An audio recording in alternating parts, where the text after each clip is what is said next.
हरियाणा की एक राज्यसभा सीट के उपचुनाव के लिए पूर्व सीएम चौधरी बंसीलाल की बहू किरण चौधरी ने आज नामांकन भर दिया। इस दौरान सीएम नायब सैनी भी उनके साथ मौजूद रहे। इस दौरान किरण चौधरी ने कहा कि मैं सबसे पहले भाजपा के शीर्ष नेतृत्व पीएम नरेंद्र मोदी, मनोहर लाल, जेपी नड्डा और नायब सैनी समेत सभी विधायकों का धन्यवाद करती हूँ। हमारे परिवार का भाजपा के साथ बहुत पुराना रिश्ता रहा है। प्रधानमंत्री मोदी, पूर्व मुख्यमंत्री और वर्तमान केंद्रीय मंत्री मनोहर लाल की नीतियों से प्रभावित होकर मैं भाजपा में शामिल हुई हूँ। हमेशा से मैंने बहुत ईमानदारी और नियत के साथ काम किया और आने वाले समय में भी मैं राज्यसभा में हरियाणा के सभी विषयों को उठाऊंगी। किरण चौधरी के नामांकन के बाद मुख्यमंत्री नायब सैनी ने कहा कि किरण चौधरी ने आज नामांकन दाखिल किया। उन्हें बहुत बहुत बधाई देता हूं। हमारे सभी विधायक यहाँ मौजूद हैं। अन्य विधायकों ने भी किरण चौधरी को समर्थन दिया। जोगीराम सिहाग, अनूप धानक, नयनपाल रावत और रामनिवास सुरजाखेड़ा, रामकुमार गौतम और गोपाल कांडा ने भी चौधरी को समर्थन दिया। पार्टी ने सर्वसम्मति से फैसला लिया कि राज्यसभा में किरण जाएंगे। किरण चौधरी का लंबा अनुभव रहा है। दिल्ली में विधानसभा अध्यक्ष भी रही है। वो हरियाणा के मुद्दों को प्रमुखता से राज्यसभा में उठाएंगी। राज्यसभा में भी हमारी ताकत बढ़ गई है। इससे पहले कांग्रेस ने 2004 में किरण को राज्यसभा का उम्मीदवार बनाया था, मगर उस दौरान किस्मत ने साथ नहीं दिया और वो जीत नहीं सकी थी। इस बार भाग्य किरण के साथ है। भाजपा के पास बहुमत है और कांग्रेस ने फिलहाल उम्मीदवार उतारने से मना कर दिया। ऐसे में उनकी जीत तय मानी जा रही है। उनका कार्यकाल अप्रैल 2026 तक रहेगा। भाजपा ने 20 अगस्त मंगलवार को विधायक दल की बैठक बुलाई थी। बैठक में राज्यसभा के उपचुनाव को लेकर चर्चा होनी थी। बैठक में सीएम नायब सिंह सैनी समेत सभी मंत्री व विधायक शामिल हुए। बैठक में जजपा के विधायक जोगीराम सिहाग भी शामिल हुए। बैठक में किरण चौधरी का नाम रखा गया, जिस पर सभी विधायकों ने सहमति जताई। बैठक के बाद कृषि मंत्री कंवरपाल गुर्जर ने जानकारी दी कि किरण चौधरी के नाम पर सभी विधायकों के बीच सहमति बनी। वो 21 अगस्त को सुबह 9 बजे अपना नामांकन दाखिल करेंगी। उन्होंने कहा कि यदि कांग्रेस अपना उम्मीदवार खड़ा करती है तो वो मुकाबले के लिए तैयार है। उनके पास पूर्ण बहुमत है। विधानसभा में भाजपा के 43 विधायकों का समर्थन प्राप्त है। वहीं जजपा के बागी विधायक भी पार्टी के संपर्क में हैं। बरवाला से विधायक जोगीराम सिहाग भी भाजपा की बैठक में शामिल हुए थे। मैं आदरणीय किरण चौधरी जी को आज राज्यसभा के लिए जो नामांकन दाखिल किया है, इसके लिए बहुत बहुत बधाई देता हूं, शुभकामनाएं देता हूं। और आज नॉमिनेशन फाइल किया है। हमारे सभी विधायक यहां पर मौजूद हैं और उसके साथ साथ अन्य विधायकों ने भी आज किरण चौधरी जी को समर्थन दिया है। हमारे जोगीराम जी सिहाग और हमारे रामनिवास जी सुरजाखेड़ा, रामकुमार जी गौतम, अनूप धानक जी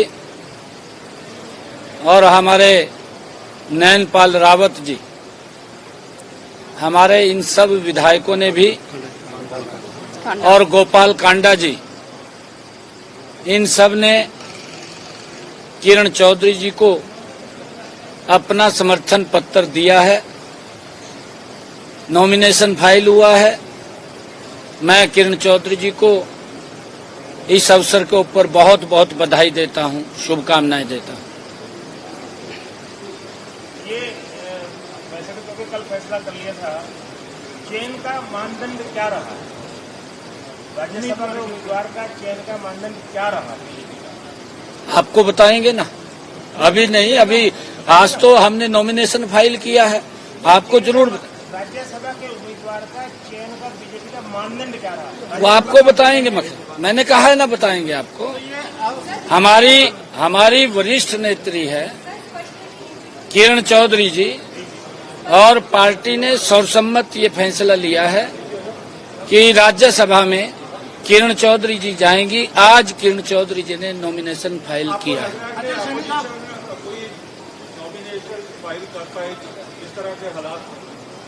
नहीं, देखिए, विपक्ष के ऊपर है।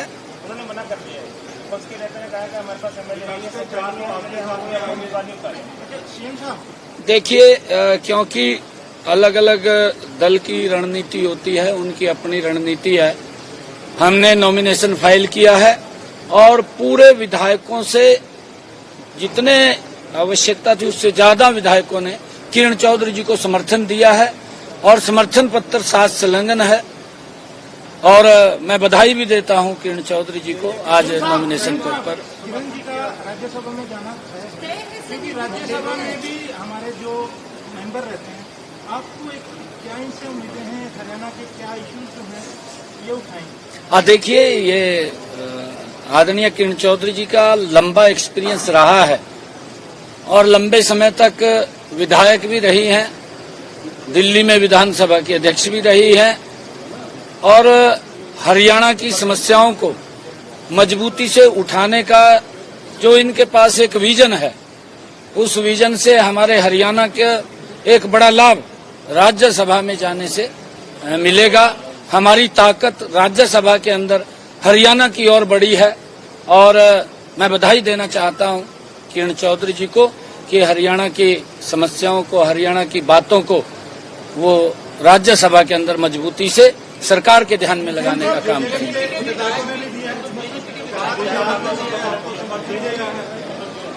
देखिए, क्योंकि मैंने नाम लिए हैं, क्योंकि जेजेपी से तो विधायकों ने त्याग पत्र दे दिया है।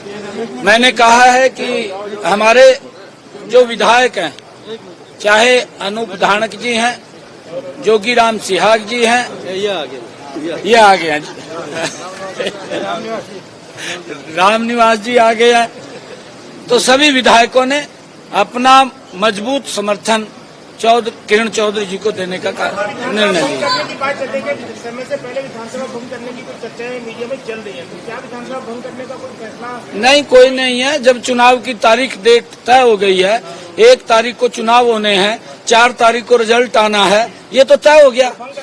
अरे ये तय हो गया ना, ये तो चुनाव आयोग ने तय कर दिया।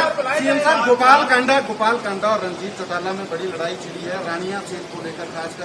ऐसे में एचएलपी के साथ अलायंस करे रंजीत चौटाला का? ये अलग से आपको जवाब देंगे। आज तो किरण चौधरी जी को बधाई दे रहे हैं हम। काफी कुछ कहा है गोपाल कांडा ने रंजीत चौटाला को लेकर। गोपाल कांडा जी यहीं थे, अभी उन्होंने समर्थन दिया है, यहीं है, आगे आ जाए।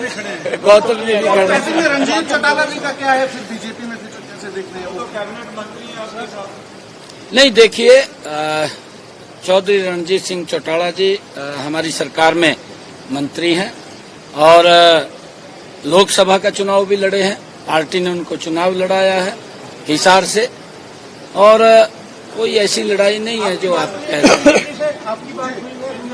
होती रहती है बात, हाँ, होती रहती है, बात होती रहती है। बहुत बहुत बधाई है, शुभकामनाएं। मैं किरण जी से निवेदन करूंगा कि वो भी 2 मिनट बात रखें। ये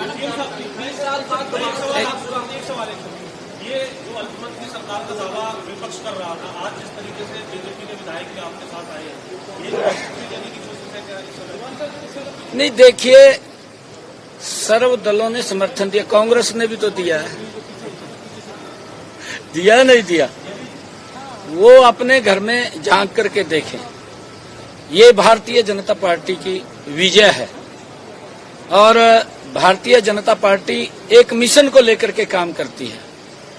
भारतीय जनता पार्टी की नीति भी स्पष्ट है, भारतीय जनता पार्टी की नीयत भी स्पष्ट है, भारतीय जनता पार्टी का नेतृत्व भी मजबूत है। कैंडिडेट की लिस्ट कब तक आ जाएगी? जल्दी आपसे शेयर करेंगे, जल्दी आपसे शेयर करेंगे। जेजेपी के विधायक कब शामिल हो रहे हैं बीजेपी में? आपके सामने है, यहीं खड़े हैं सभी के सभी, आपके सामने खुल करके समर्थन दिया है। आपने नॉमिनेशन किया बीजेपी को, आपका शामिल होना किस सारी एक्टिविटी को दिखता है? मैं सबसे पहले तो भाजपा का पूरा शीर्ष नेतृत्व, माननीय प्रधानमंत्री जी मोदी जी, हमारे जो हैं होम मिनिस्टर हमारे मनोहर लाल जी, साथ के साथ हमारे जो हैं नड्डा जी जो हमारे अध्यक्ष हैं, और हमारे सीएम साहब नायब सैनी जी, और सारे के सारे जितने विधायक जो हैं जिन्होंने मुझे समर्थन दिया है, जो भाजपा के विधायक हैं और जो अन्य विधायकों ने आकर जो मुझे समर्थन दिया है, तहे दिल से मैं सबका बहुत बहुत धन्यवाद करती हूँ। और दूसरी बात ये है कि हमारा परिवार का बहुत पुराना रिश्ता रहा है भाजपा के साथ। चौधरी बंसीलाल जी ने भाजपा के साथ मिलकर जो है सरकार चलाई थी और पूरा हरियाणा जो है उस समय समृद्ध हुआ था। आज जो है प्रधानमंत्री जी की नीतियों से प्रभावित होकर और माननीय हमारे जो उस समय मुख्यमंत्री थे मनोहर लाल जी, आज केंद्र मंत्री हैं, उनसे प्रभावित होकर मैंने जो है भाजपा ज्वाइन करी। ये देखते हुए ज्वाइन करी कि आने वाला समय जो है ये बीजेपी का है और जो पार्टी देश हित के लिए, प्रदेश हित के लिए काम करती है, उसके साथ जुड़ना जो है वो मेरा सौभाग्य होगा और इसीलिए जो है प्रभावित होकर मैंने बीजेपी को ज्वाइन करा है।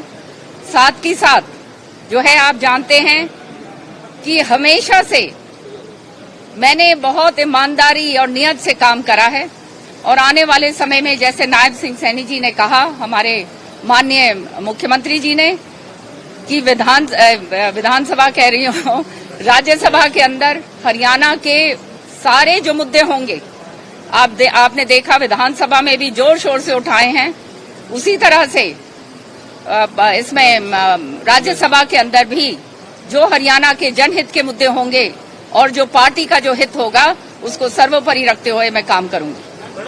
There are no deals at all ever. This is something which I wanted to do for my country and for my state. और आपका जवाब देना चाहती हूँ मैं ना।